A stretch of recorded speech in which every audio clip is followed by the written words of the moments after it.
this came up, oh gosh, 5 or 6 years ago now, because I had a call from a producer in my county that said, why don't you come up to my place and see, I bottled some syrup last night and look what's in the last few bottles that I finished yesterday. And this is what they look like. So I said, well, that doesn't really look very good, does it? Can't have that. And so I scooped the bottles up and took them back to my office and pondered over them for a while. The real question about this is, does fungal contamination in maple syrup pose a risk to human health? Because what did we always put on jugs, and what did we always tell people? If mold forms on your syrup, scrape it off and reboil, right? That's what we've always done. And nobody's ever gotten sick that we know of, yes? So accompanying this little mystery, and time-wise about the same thing, I had an extension food safety specialist call me out of the blue while I was sitting in my office minding my own business, and she said, I just read your fact sheet and it says you can scrape the mold off of syrup, reboil it, and eat it. Can you prove that's safe? And I'm like, but we've always done it that way. And let me tell you, do not ever say to a food safety specialist, we've always done it that way. Yeah, no, not a good answer. So, but there's nothing published that says it's safe or it isn't safe. So, we proceeded with getting some grant money so we could pursue this. Why else is this important? Well, you can remember there's always food safety issues, and they're always blown all over the media and reported everywhere. So these are some older ones. The Colorado cantaloupe listeria problem, remember that? That farmer actually went to jail because of the contamination, because he could not show that he had used food safe practices and encouraged food safety, et cetera, et cetera. So he went to jail. Spinach recall. Romaine lettuce this year has been romaine lettuce, right? Anyone eating romaine lettuce? No, they say toss it out. So, but the most ironic one is in 2014 in Washington, there was a food safety summit, and they served chicken at lunch, and everybody got sick. So, yeah, food safety is an important topic. So, what did we do? Well, I went out and got some grant money, first of all, and then I went around to different states and provinces and said, may I please have your worst syrup? Please don't give me anything good. I'd like the moldy, crappy stuff that you're hiding out back, if you are. I really need that, and I didn't put enough money in the grant to actually pay you for it, so could you just give it to me? Which people did. It was really nice. They came in all different sizes, all kinds, forms everywhere. So here's some more pictures. The interesting thing about the golden, delicate little leaf there is that I could shake it up and that would all disperse. I put it on my desk and come back in the morning, and there it was again, all reformed. So what a puzzle. It acted differently than a lot of mold, which is just usually forms on the surface. So what to do, how to do this. So the useful thing when you work for Extension and you have contacts on campus, I'm in a county office, but when you have contacts on campus, they often you can access students who will work for free because it's a great experience, and so that's what we did.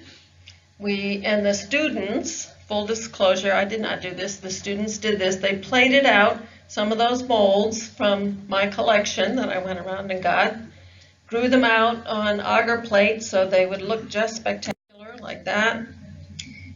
Some things to remember about food safety and microorganisms.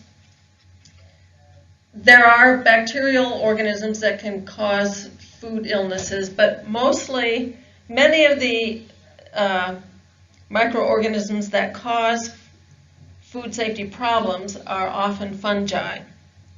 And in the case of the samples I collected, they were all fungi of some sort or another except for one. We only had one odd, weird bacterial species. So the good thing about fungi is that they are killed when you boil them. The cells are killed. However, the body of the fungi is killed, but the spores, which are sort of like seeds but not really, those are not killed by boiling. So if you have a mold that's forming a nice fuzzy growth on the top of your syrup, then it's producing spores, which are going to be in the syrup, which can't be killed by reboiling the syrup. There's problem number one. So we still don't know. Is this a danger? So we pursued this. We got several grants and kept going on this. Plated these fungi out that we collected and identified all the different species, and here they are in all their glory, all the different kinds. But we needed to know exactly which species that we had in a particular genus, because some will form mycotoxins. That was the issue. So we had more students. They're always handy on a campus. So we got some more students and another professor who helped us out with the grant. And the students plated out these different things so they could do some DNA identification. So we would know exactly what we were working with. And this is what they found. So mostly what we had a lot of penicillium, we had some Wallemia, a lot of different kinds of penicillium, and other varieties of fungi. But here's the issue. What we want to know is mold a food safety problem, besides the fact that it doesn't look very good and is not a great sales pitch when you have fuzzy things growing on the top of your syrup. Molds, fungi, some strains, can produce mycotoxins. So we needed to know, could any of these have produced mycotoxins? And the reason we want to know that is because mycotoxins can be acutely toxic. They can cause long-term health effects. They can be implicated in autoimmunity diseases. They can be carcinogenic. This is not going well with our all-natural, healthy campaign that we're doing about maple syrup, right? This is not working for us. Mycotoxins can suppress the immune system. Not a good thing. They can cause kidney and liver damage. On we go. They affect the nervous system. And they can be heat stable. So it's not like, oh, I'll just reboil it and I'll be good. And two of our most popular genus that we identified were Aspergillus and Penicillium. And there are different species of those that do produce mycotoxins. So we picked one because we're running out of money by now and didn't have a new grant on the horizon. So we picked one to work on.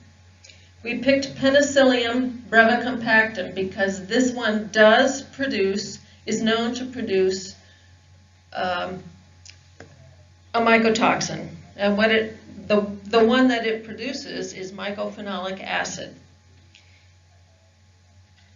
Mycophenolic acid is what they give to organ transplant patients to suppress their immune system so that they won't reject their organ. Does this fit with our all-natural, healthy, blah, blah, blah? maple campaign? Not really. So this is not good, but we didn't really know.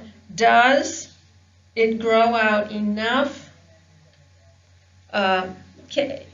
A, will it produce mycotoxins? Can we make Penicillium brevicompactum produce mycophenolic acid in the lab setting if we grow what we collected out and put it in a perfect environment? A, can we grow it? And B, can we grow it in maple syrup, which is not the ideal place to be growing it, but can it grow in there? So we picked 3 of the isolates of Penicillium brevicompactum and 3 different samples, put them in ideal nutrient medium for growing out, and then we put some in maple syrup as well to see if we could find any mycophenolic acid. And sure enough, we did. So these are the 3 different strains. I'm just going to call them red, blue, and green on the chart. It'll be quicker. And this was in the optimized nutrient medium where we expected it to grow. And so you can see that how much it produced, and you can see that the red strain actually grew out really well in the ideal medium. So that's great. We could grow it out, but we grow it in maple syrup. And sure enough, we did. Let me go. Yeah.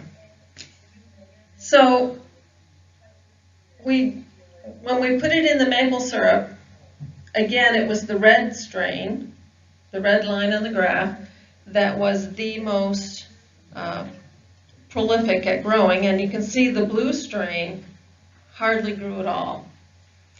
But the red one is pretty robust there. And so it produced just about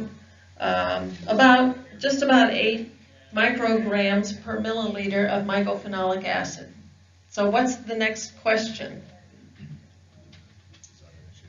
Is that an issue? Is that enough to affect someone's health? So we didn't really know that much about it. So more research to find out. If you were a transplant patient and you had received an organ, you would be given 720 milligrams of mycophenolic acid twice a day in order to suppress your immune system enough that you would not reject your organ. And so when you take that, you take it by mouth, it goes through your digestive system and so on, and you end up with 15 to 37 micrograms per milliliter in your blood 2 hours after you take your dosage. So if you remember from the previous slide, in the maple syrup, it made about 8 micrograms per milliliter. So still, we need to know, is that enough to actually cause anything to happen to you? Because if you were taking it on purpose, you would be taking quite a bit more. And so in the perfect nutrient medium, we ended up with 1.4 milligrams per milliliter produced, but we had about 8 micrograms in the maple syrup, which is quite a bit less than 15 to 37 micrograms. But what we don't know, and we still don't know, is how little do you have to take to affect your immune system? You know, if you're getting a therapeutic dose, you need 15 to 37 micrograms. If you're having, I think the question was asked this morning, who has maple syrup every day? And a bunch of hands went up. Well, if you were having 8 micrograms per milliliter of mycophenolic acid every day, constantly, would that be affecting your immune system? We don't really know the answer to that, nor do I think anybody's going to ever do any research, maybe on mice or something, but that would, we don't really know. But whether it would affect your immune system or not, this is not the story we want to tell with maple syrup. So that's the key to that. So then the next question is, when you do research, there's never really any answers. There's just more questions. So the next question is, when is the maple syrup getting contaminated and how can we decrease that? So we know fungi can't survive boiling. So is the contamination occurring during bottling? And if it is, what temperature would we want to have during bottling in order to kill off all the fungi? And what temperatures are people using when they're bottling? And is there anything that we could figure out that would decrease the likelihood of contamination? I want to stop for a second and remind you, I received 72 samples of moldy syrup, and it took probably 2 years to get people to donate that. How many millions of containers of maple syrup were produced in 2 years? Am I talking about a huge problem? It's pretty small, right? Really, but it could be pretty significant, and that's why this work was happening. So we want 100% compliance with non-moldy syrup. So if we wanted to figure out how we could provide better bottling practices, we need to know, first of all, when could we kill off any spores or fungal bodies or whatever? How long would they survive boiling? Well, there was no information about that anywhere in the scientific literature, so we took some of our fungi and we put them to the test. So we contaminated some maple syrup and we heated it up for a certain amount of time, 5 minutes, so that we could see when they were all killed off. So for aspergillus, this strain of aspergillus, it took, at 5 minutes, at 60 centigrade, anything past that, and they were all killed off. So this is a pretty temperature-sensitive organism. What's 60 centigrade? Oh, let's go to the next slide where I converted it for you. Were those did you put spores in there or the fungus itself, the mold itself? We put the spores that we collected in there, and then after this heat treatment, tried to grow them out on an agar plate again. And so if they didn't grow, then we knew that we killed them all, or got rid of them all. So here's another strain of it's the same strain of aspergillus, and we heated it up again and tried to figure out,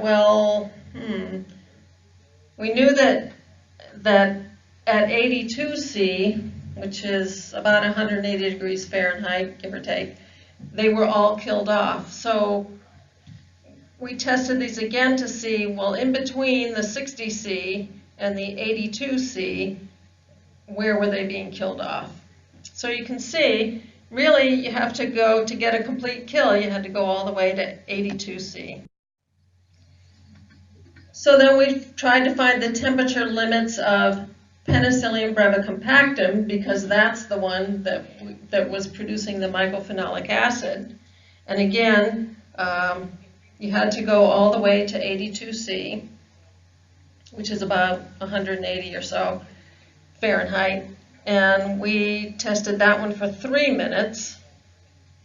And even at 167 degrees Fahrenheit, there were still a few that survived. Most of them were killed off, but there were still a few that survived. If you want 100% kill, 100% reduction, then you had to go all the way to 82 C.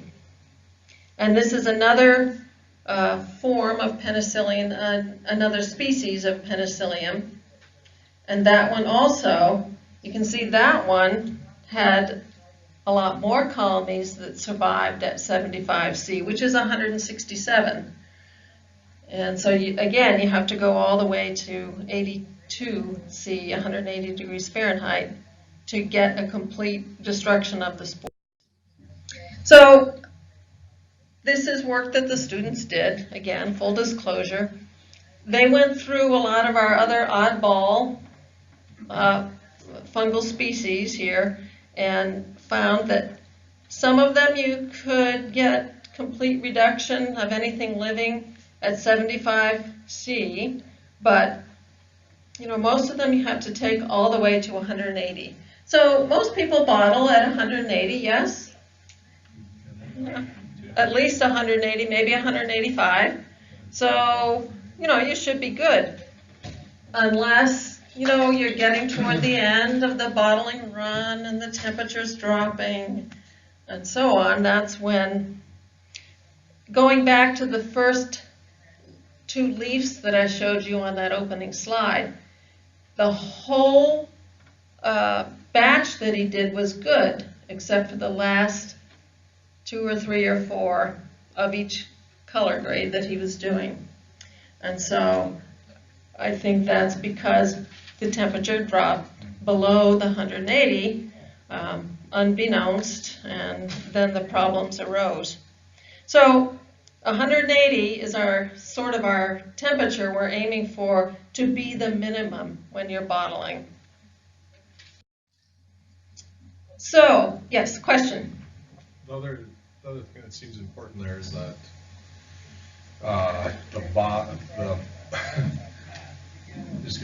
other thing that seems important there is the temperature that it is going into the bottle and is maintained in the bottle, right? So it's 180 degrees is the killing point, and you have 180 degree syrup, but by the time you put it in the bottle and temperature of the bottle adjusts, you're at like 175, then you have issues potentially if you have spores in there, right? So you're safer to be up at 185 or 190, particularly in small bottles. Yes, yes. Full disclosure, I did not plant him in the audience. And thank you for mentioning that. Often when I'm doing this talk and I ask people, well, what should we think about next? People are just like, I don't know. So thank you for that. Yes, the next question then is, how hot? You can put it in at 180, but how long does it stay at 180? Because we know we need at least 3 minutes and up to 10 for some, that it has to stay at that temperature. So how long does it stay? Who knows? Because there's nothing published about how long syrup stays hot in the bottles. And what are we always told? When you bottle it, you spread them out so they can cool, right? Because you don't want stack burn, right? That's what we've always been told. Don't put them right in the boxes and seal them all up. You'll lose a whole grade of syrup. So, some things to think about. So, we got another little grant from the Maine Center for Food and Agriculture. Borrowed these thermocouples from the dairy folks, and we set about doing some experiments to see, well, how long does it stay hot? How long does it stay hot? We have no idea. Nobody ever looked at it. So, again, we acquired a variety of packages, small, medium, and large. And we had glass and plastic, some of the nips, and we did as large as quart-sized plastic containers.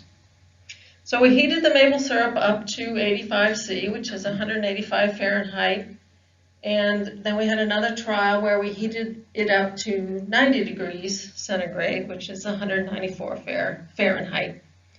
We put the thermocouples in 2 places in the bottle, at just below, right in the shoulder of the bottle, right below the neck, and then about an inch off the bottom, a half an inch off the bottom. We did this at room temperature, to see what would happen. And we had a little canner. We heated up the syrup and stuck the thermocouples in, and the data loggers tell us how long it stays hot. So here's what happened with the quartz. The green line was at the top of the syrup, and the blue line on this graph is the temperature at the bottom of the bottle. So remember, we're looking for it to stay 180. If we could, that'd be nice, but at least at 182, remember, was 160, not 82. We wanted it to stay at least 167 degrees for at least 10 minutes, based on the other trials that we did.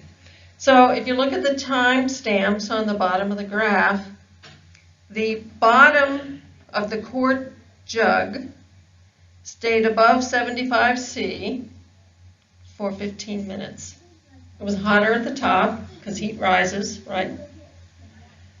So is that a problem?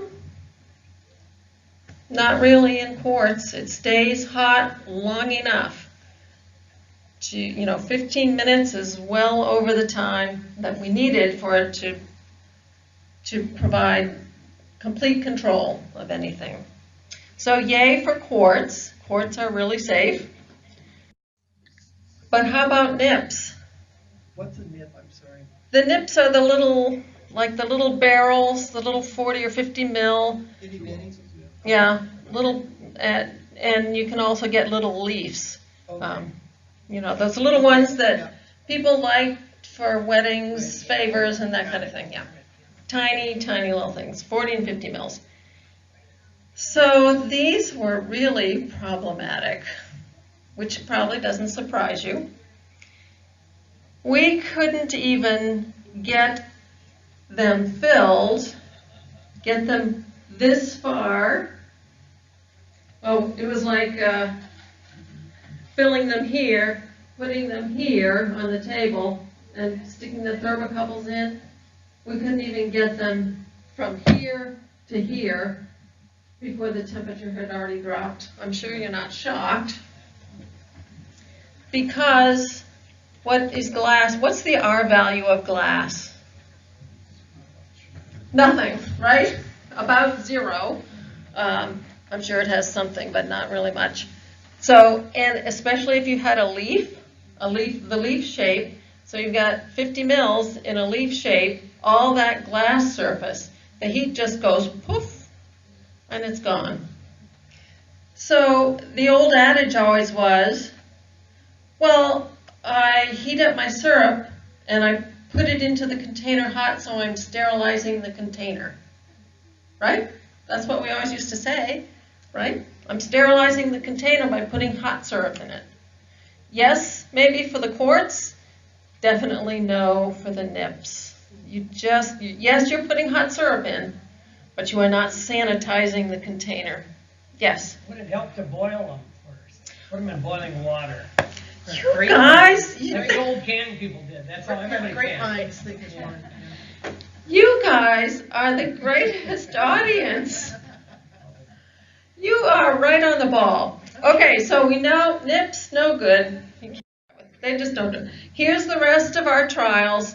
We had 40 mil nips, we had 50 mil glass, 100 mil glass, tall skinny glass, 100 mils, all this different stuff. And you can see that until you get to the plastic pints and quarts, nothing stays hot long enough to provide the sanitation that we always thought we were getting. So, and there's the nips. So then we said to ourselves, okay, we'll just heat it up to 90 C, which is 194 degrees Fahrenheit. That'll make a difference. But no, it doesn't make a difference. It did make a difference, but it still doesn't stay hot long enough to sanitize the interior of the bottle. Still doesn't do it. So then we said, what if we heat up the jars? We heat up the jars, this is going to make a difference. This will be what we need to do. So we we simmered some of these leaves, these 50 ml leaves, in a pan. We didn't have water inside of them. We just simmered them in the pan to heat up the glass. And we thought, well, let's heat some up in the oven too. Yeah, we'll try two different things. Seemed like a brilliant plan at the time, right? So the water bath, we boiled them or simmered them in, some water for 5 minutes. And I'm going to go over a little bit because the second one is a little shorter, and this is just way too cool. And then we baked them in the oven. We baked the bottles in the oven for a half an hour at 300 Fahrenheit. That's your cooking temp. And so the simmered bottles, the thermocouple inside said that the bottles were 90 degrees centigrade. The baked bottles heated all the way up to 140 centigrade. So we thought, well, we're really onto something here. We're so smart, right? This is going to fix it. But when you take the bottles out of the oven or out of the pan, again, how long do they retain the heat? Even if you put hot syrup in them, not really long enough. They still cool down. Partly because you're not putting enough volume of hot syrup in them to get the sanitation that you want. And glass has no insulating capacity, so the heat just dissipates. All that work to heat everything up and didn't really help. But didn't your sanitation take place in the oven or with the hot water with glass? Well, and the sanitation take place in the maple syrup. So unless you introduce it in between there, you're good. yeah, and that can happen because all around us, we're breathing them in right now. There's all kinds of floating organisms in the air. They're on the table. Yes, they may have been sanitized when we took them out of the oven or the boiling water bath, but as you handle them and fill them and put them back and cap them, it is possible for something to be introduced because none of us has a clean room, right? We don't have one of those clean rooms with the ventilation cleansers and et cetera, we don't work like that. So then, all right, next person here. So then what was the next thing we thought about doing? Put them back in the oven to heat them up. Oh, They were full. almost. We discovered when we heated the bottles up in the first place that because we kept reusing the same bottles, cleaning them out and reusing them and so on. When you put a bottle that has the little plastic ring on it in the oven, we were so excited about baking the bottles, it just didn't occur to us that we would melt those rings on. So you couldn't really fill bottles and then put filled bottles in the oven, or you'd melt the caps on.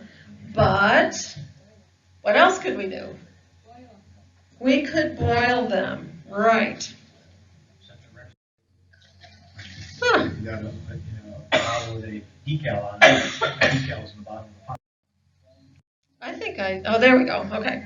So, we decided, okay, we'll fill the bottles and then we'll simmer them for 10 minutes. That'll work, right? That's gonna work for us. Is that practical? That wasn't a question we asked at the time. We were just trying to get to a, perfect kill. For nips, it is practical, really. You could do like 20 of them in a little Dutch oven. Right. Yeah. So we simmered them for 10 minutes, and then we took them out and capped them. You can see the one with the melted ring on the left-hand side, the 85C one. We capped them, and I kept these at room temperature on my desk for 7 months, and they never developed anything, and I didn't even refrigerate them. That seemed to work pretty well. Little problem though, you heat the syrup up, it does darken, and you can see that when you are simmering it for 10 minutes, it expands, and then when it contracts, it leaves that little ring color around the neck. That's not especially attractive. We don't get that, we just lay them down, and I've never seen that ring. We fill a lot of nips like that. Yeah, yeah. We don't get that. Hmm. Just lay them down right away.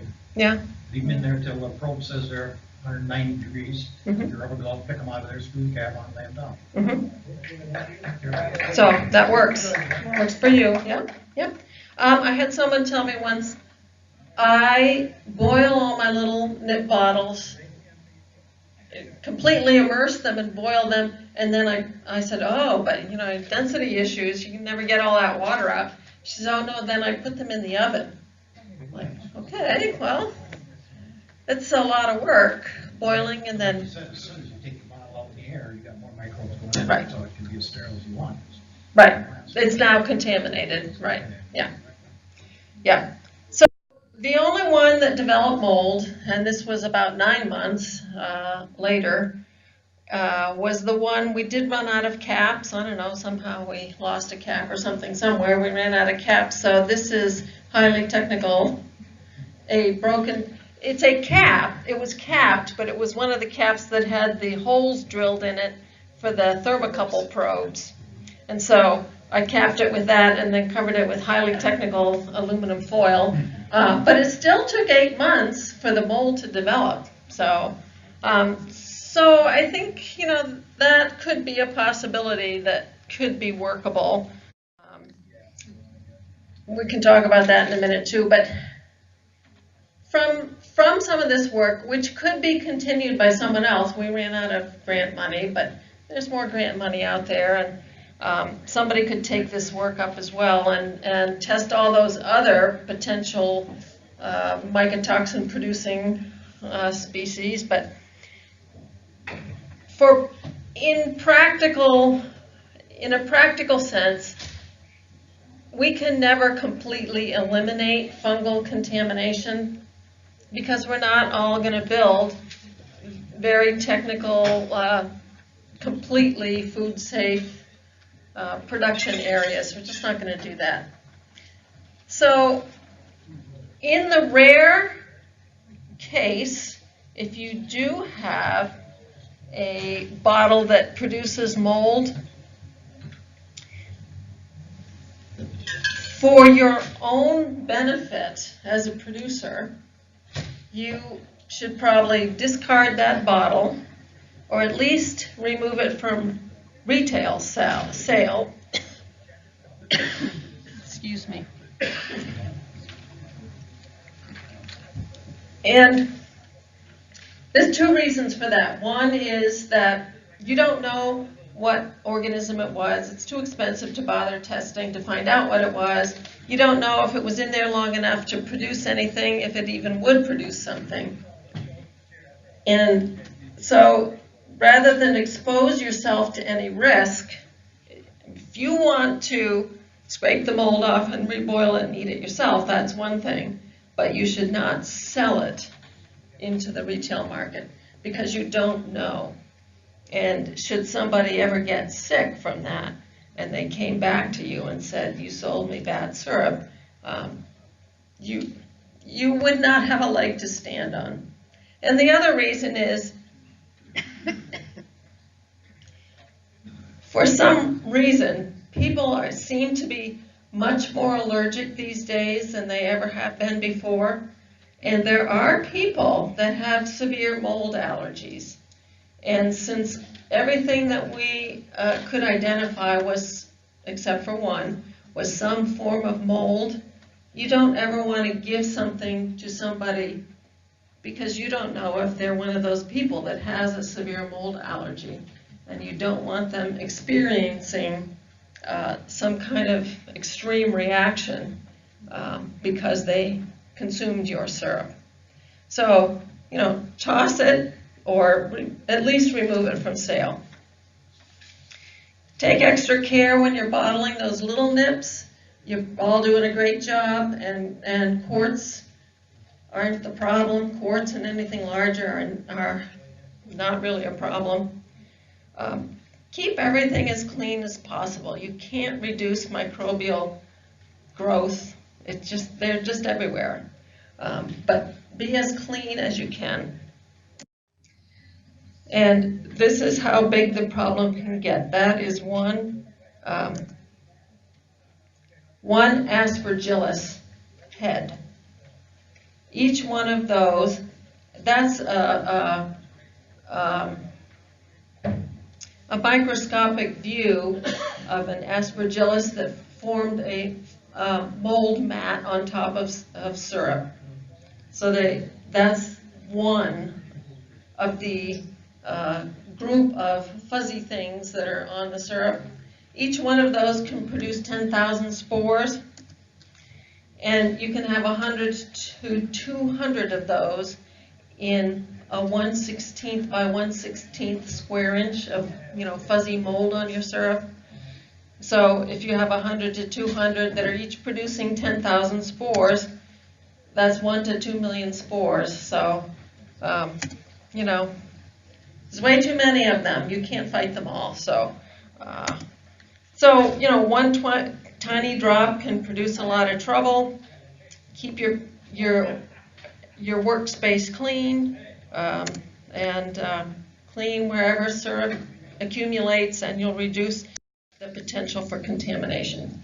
So just quickly, and then we'll take a couple questions here. Thanks to the grad students who did a lot of this work, a couple high school students, thanks to the North American Maple Syrup Council and the Maine Food and Agriculture Center that provided the funding for some of this work, and to RREA, which is a federal grant as well. And to the people, the producers, and some equipment salesmen that donated equipment to us rather than become vendors of the University of Maine, so we could actually pay them. So thank you to all of them.